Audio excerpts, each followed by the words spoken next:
Lisa Briggs from the Brewers Company is here answering your plant and garden questions. Email them now to tips@channel3000.com. Hi, Lisa. Hello. Well, this is quite pretty here today. Yeah, this is a tillandsia air plants. Okay.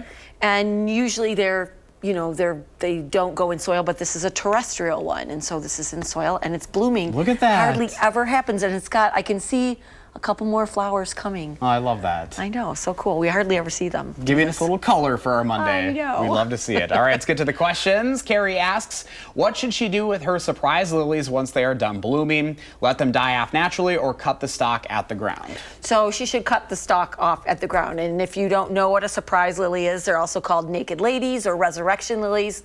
They send out foliage in the early spring, and then that dies back in late summer.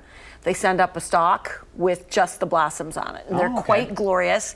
It's something that you plant this time of year, so we have bulbs in the store if anybody's interested in trying one. All right, question number 2 comes from Jeff. Jeff wants to know if he should be fertilizing his trees now, in the spring, or both.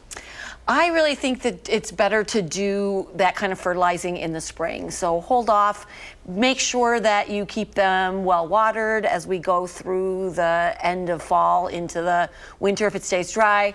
And if there are things that you have just planted, you're going to want to use a root stimulator on them so that they establish. Question number 3 comes from Marlene. Marlene says she has a Christmas cactus that she put outside for the summer. How low can the temp get before she brings that back inside? So Christmas cactus can take some cold temperatures. So she could leave it outside till it's in the mid 40s-ish outside.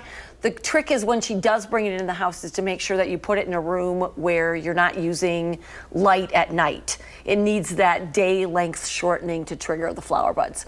But leaving it outside till it gets a little bit chilly will help as well. All right. Question number 4 comes from Paula. Paula sent us a photo. I showed Lisa that before we came back on the air. She wants to know what happened to her bush and how she can help it, and they do not know the name of it. So what Paula has is a PG hydrangea, and it looks like it flowered really gloriously.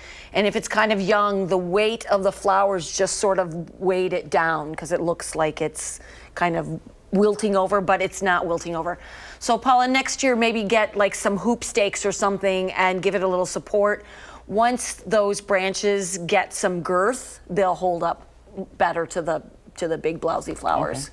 All right, let's get one more question in from Don. Don wants to know, is it too late to plant new hibiscus plants in the ground? So I assume Don's talking about hardy hibiscus, and it is not too late to get them in the ground. We probably have a good solid 6 weeks of warm ground temperatures, but like with anything that you plant at this time of year, I'd use a root stimulator to get those roots going and helping to aid establishment. All right, a lot of those transition plants for that time of the year again. It is. All right, Lisa, thank you.